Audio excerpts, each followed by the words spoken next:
Bonsoir à tous. Bon, effectivement, j'avais dit que je prenais une pause pour mettre en place comment dire, mon projet de créer mon autre média. Mais du coup, il se passe tellement de trucs que je peux pas me taire. Vous savez que la pédocriminalité est quelque chose qui me touche vraiment. Et je suis tombé sur la vidéo le roi des rats, voilà. Et en fait, il parlait d'une application qui s'appelle Yubo. À la base, c'est censé être un Tinder pour adolescents. Bon, déjà, quand on comprend le concept Tinder pour adolescents, déjà, c'est louche. Mais bon, on peut, on peut dire que c'est juste, voilà, c'est un truc de jeunes comme Facebook.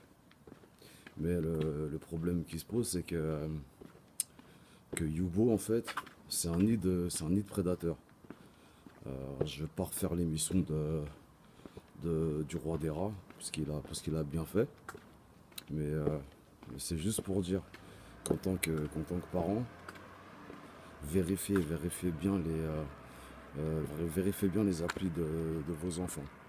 Je vais juste vous donner un exemple qu'il a donné dans la vidéo que je trouve parlant.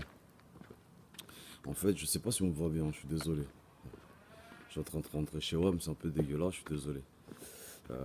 Comment dire? En fait, il s'est fait passer pour une fille de 13 ans. Et la majorité des personnes qui lui ont répondu, des hommes d'un certain âge. Il y avait des jeunes majeurs, et il y avait de beaucoup plus vieux.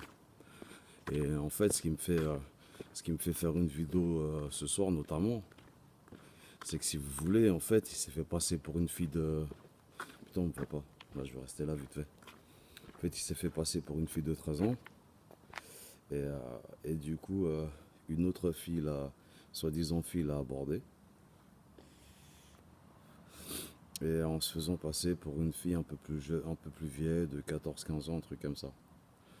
Et en gros, elle commence la conversation en disant que ouais, les mecs sont super chiants, mais les mecs majeurs qui viennent draguer sont mignons. Après de 18 ans, c'est passé à 30 ans. Ouais, ce 30 ans, c'est les meilleurs, ils sont mignons, machin. Et après, c'est passé à 45 ans. Et jusqu'à la finale, en gros, c'est que le soir, il lui envoie un snap, le mec en question. Et le snap, tu vois un mec de 45 balais et lui envoie son sexe. Voilà. Si j'avais pas une famille, je vous le jure, hein, c'est des choses que j'irais régler moi-même et sans avoir besoin d'être payé. Juste pour leur mettre plein la gueule. C'est pour ça que je vous conseille de regarder l'émission du Roi des Rats sur Yubo. C'est important. Et désolé d'avoir un peu monopolisé en ce moment. Encore une fois, force à vous, que du love, à plus.